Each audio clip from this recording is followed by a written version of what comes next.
Salut à tous, c'est JB et aujourd'hui je vais vous dire pourquoi un iPhone 6 Plus 16 Go, au final c'est pas plus mal.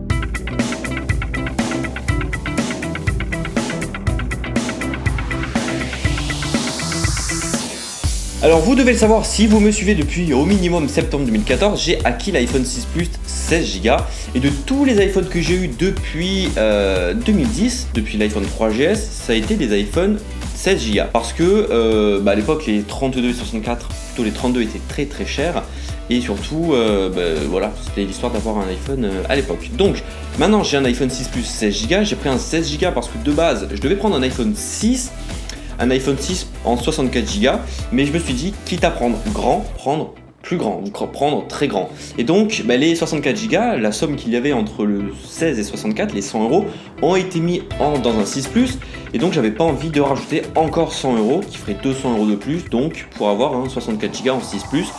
Et au final, je suis à peu près content de mon 16 Go parce que aujourd'hui, on devient de plus en plus accro à son iPhone. Et ça se voit surtout sur les gens qui ont des iPhones avec 64, 128 ou ceux qui ont des iPhones un peu plus anciens avec du 32 Go. Parce que plus on a de place, plus on met de choses à l'intérieur.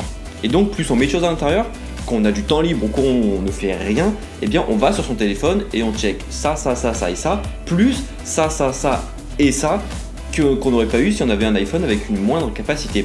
Et c'est mon cas par exemple parce que sur mon iPhone, j'ai que des applications qui me sont utiles. Je n'ai pas de choses qui sont complètement inutiles, qui prennent de la place pour rien, et donc je suis obligé de faire un choix sur ce que je vais mettre sur mon iPhone pour qu'au final, tout ce qu'il y a dessus, je l'utilise et qu'il n'y a pas quelque chose qui prenne de la place pour rien, puisque 16 Go c'est sur le papier, en réalité il y a 11,4 Go sur mon 6 Plus, c'est quasiment rien, on va approcher des 11 Go alors que de base ça doit être un 16 Go, donc c'est comme embêtant.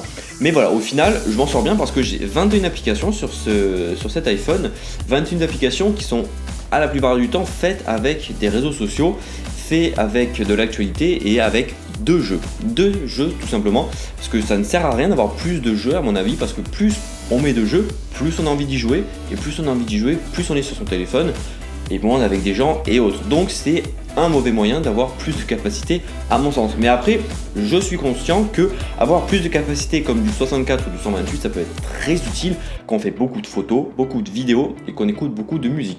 Me concernant, j'ai 467 ou 470 morceaux sur mon iPhone en musique qui sont des qualités CD, donc qui viennent de CD ou qui viennent d'iTunes ou quelques-unes qui sont téléchargées. Et à côté de ça, j'ai pas mal de vidéos et de musique, de vidéos et de photos dans la pellicule.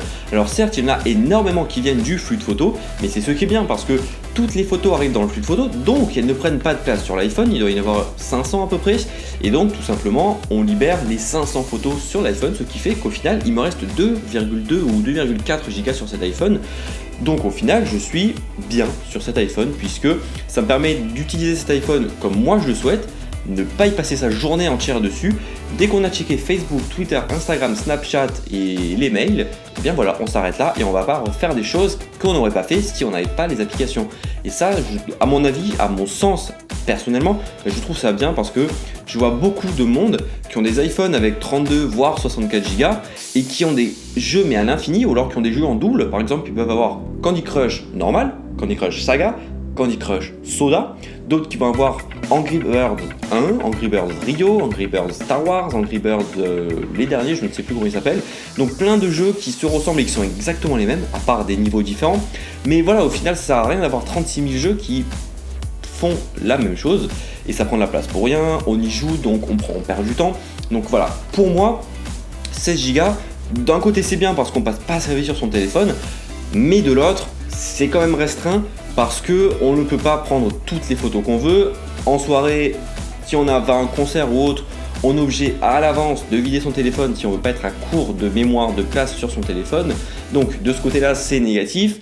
Mais bon, ça se prévoit. Alors que tout ce qu'on fait au jour le jour, ça se prévoit pas.